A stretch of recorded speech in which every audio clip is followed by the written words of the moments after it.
All right, so how do we estimate the coefficient of variation for future experimental units? Okay, and so every part of that equation is really, really essential, but the coefficient of variation is the thing that varies the most from research project to research project. And so here we can, in order to estimate it, we can do a couple of different things. So, first of all, we could use the results of an unsuccessful trial or even a pilot study. We could take an average over several studies that we have looked up in literature. We could also do some quick measurements on plants or animals. We could use an analogy, or we could really make an intelligent guess. All right. And so the quickest way to estimate the coefficient of variation here is to actually get into literature and see what they have used in the past. And so this is a good place for you guys to use your literature review skills. All right. So if we are trying to estimate the difference detected, or the differences that we expect to be detected, you may be telling yourself, if I knew that, why would I need to do the experiment? And that's totally a logical thought process. But let me try to convince you why it's important that we need to actually solve for this. So, first of all, there are several sources that you should be using to actually determine the effect size that you're interested in. And so, literature is a great place to go. So, again, the literature review, you could base those estimates on theory or study claims from talking with other authors or other colleagues or other companies. Probably the safest bet, even though it's more time consuming, is to actually run a pilot study. And so I see this quite often when I review grants for USDA, is that research teams will actually do a small pilot study before they apply for a big pot of funding to carry out a bigger study. And they will use the information in that pilot study to actually inform what they're going to do in the bigger research project. It does take a little bit more time. You need to be organized, but it will actually give you a better idea of what you need for a bigger project. And so, some things that you can continue to ask are questions like, what would be an economically worthwhile response?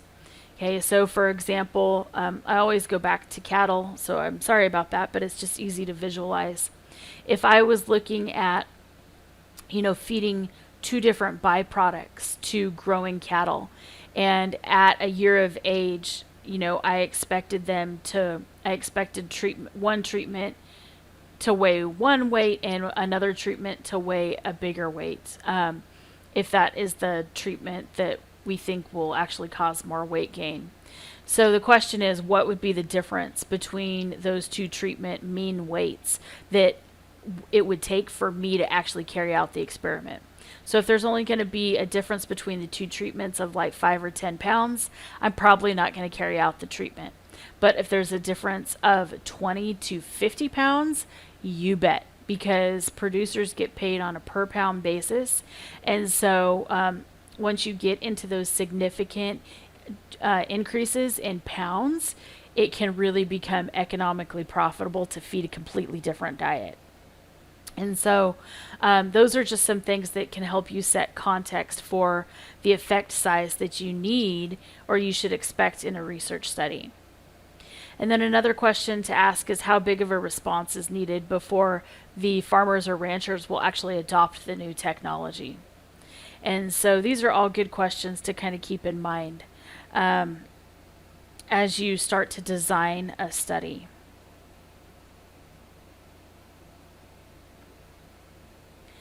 All right, so let's talk about that third concept of the level of significance with a project. So keep in mind that level of significance is referred to as alpha here, so type 1 error.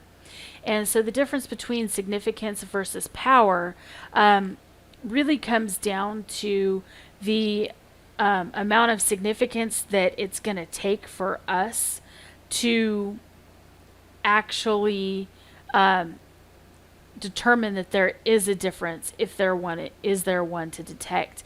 And the number of experimental units that we use in the statistical power calculations that we solve for are going to be related to that significance. So these things are very much related and they very much rely on each other. So here's some things to think about. If we have a lower level of alpha, like instead of 95%, let's back it off to 90%. Okay, and we have low power, meaning that instead of 18 experimental units, we're going to run with 8. Okay. If we have low significance and low power, then that relationship is going to be positively correlated to one another. And so if we have low significance and low power, that means we can also have high significance and a higher power. Secondly, if we have a lower level of alpha, then we are less likely to make a type 1 error. And if we also have a lower level of alpha, then we actually have to make sure that our test is more rigorous.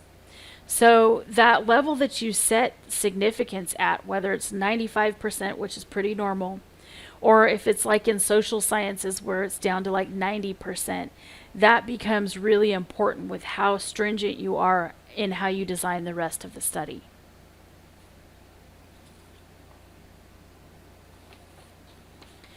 So just as a really quick review, let's talk about type 1 and type 2 error really quickly.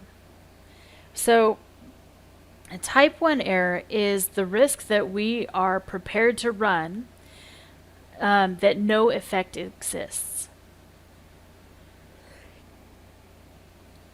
Okay, and so with that risk that we're prepared to run that no effect exists, our statistics mistakenly may suggest that there is an effect. That is type 1 error. Type 2 error is us running the risk that we're going to run with an effect size that is really technically there, but our statistics won't detect it.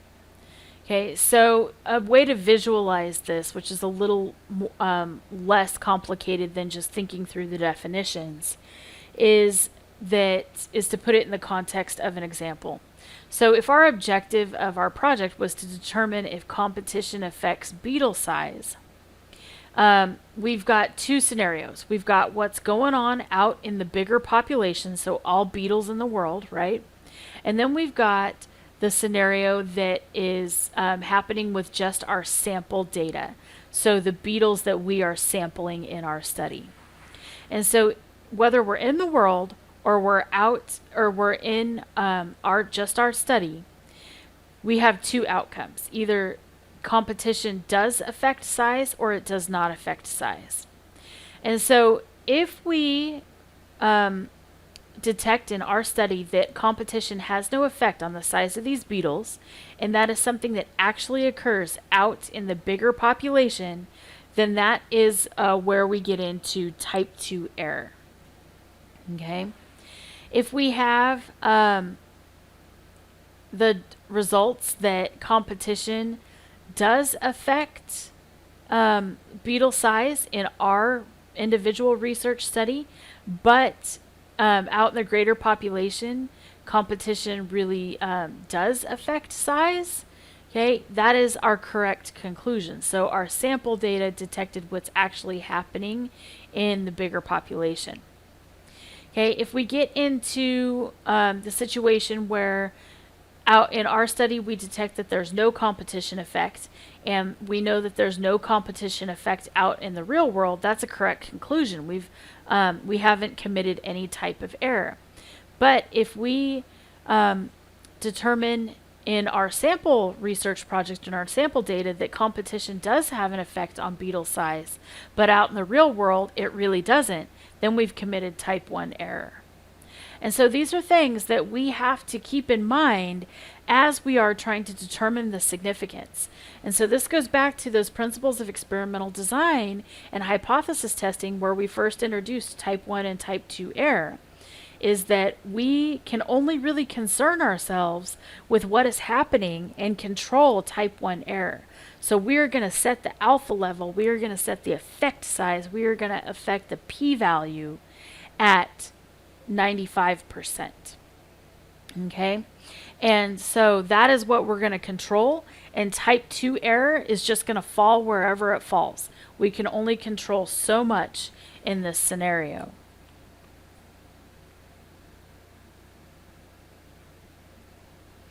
All right, so in summary, let's talk about a few things to make sure we're all on the same page. When it comes to designing a research project, the way that we determine how many samples we use in our project, the effect that we are interested in potentially gleaning from the project, the level of significance, and statistical power can all influence the outcome of a research project.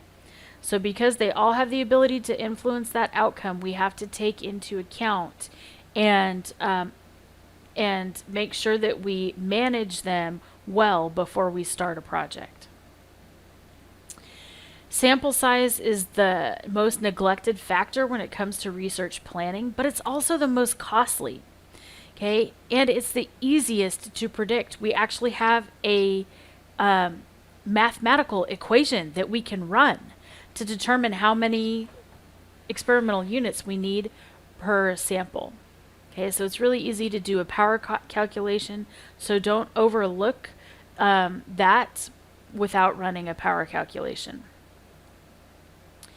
All right, so if the sample subjects are not independent of one another, then you actually end up with pseudo-replication rather than true replication.